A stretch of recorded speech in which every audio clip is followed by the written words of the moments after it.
Tonight we begin with a developing story.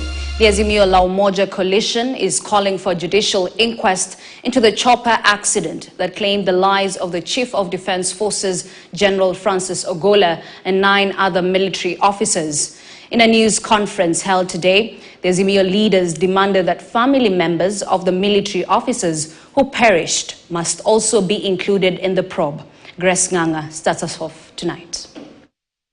A day after Chief of Defense Forces Francis Ogolla was laid to rest in his home in Siaya County, Azimio La Umoja One Kenya leaders remain adamant that thorough, open and unhindered investigations into the helicopter crash in Elgeyo Marakwet County must be done.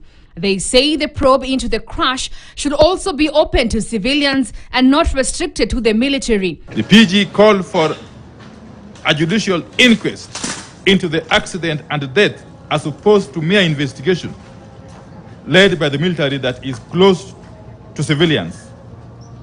We also demand that families of the victims be independently represented in the investigation and inquest. Speaking at the Jaramogi Oginga Odinga Foundation in Nairobi after a parliamentary group meeting chaired by Raila Odinga, the opposition also pushed for a joint parliamentary committee to probe the deaths of the general and that of his juniors. We have authorized Honorable Anthony Oluoch and Senator Enoch Wambua to lead a process of establishing a parliamentary inquiry, a joint parliamentary inquiry involving both the Senate and the National Assembly into the unfortunate death of General Ogolla.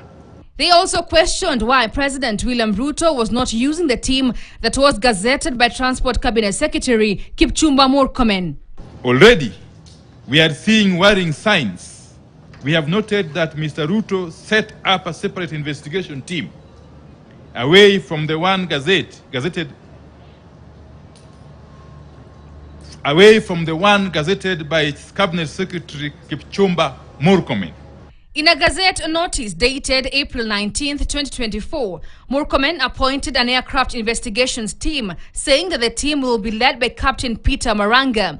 The team was to review all accident reports involving Kenyan registered and operated aircrafts presented by the Republic of South Sudan and the Federal Republic of Somalia for the last 5 years. The aircraft investigation team, according to the Gazette notice, will also investigate any other matter relating to or consequential to the accidents and make any appropriate recommendations for the prevention of recurrence and to improve aviation safety in Kenya.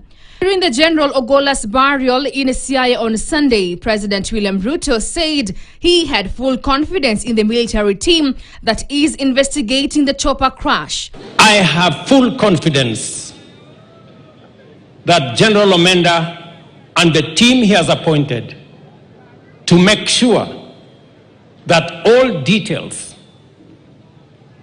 are laid bare. Meanwhile, the National Assembly adjourned its business today to discuss the chopper crash and demise of 10 soldiers. Ikiwa ndege ambayo imebeba mkuu wa majeshi inaenda inaanguka kiholela, basi ni hatari kubwa sana kwa hizi ndege zetu ambazo zimebaki. The commander of the Air Force, Honorable Speaker, is somebody I believe is a culprit. Because if General Ogolla is a captain and a former commander of the Air Force, how come he was allowed to fly a chopper which I believe was faulty? Grace Nganga, KTN News, Nairobi. The process of selecting the next chief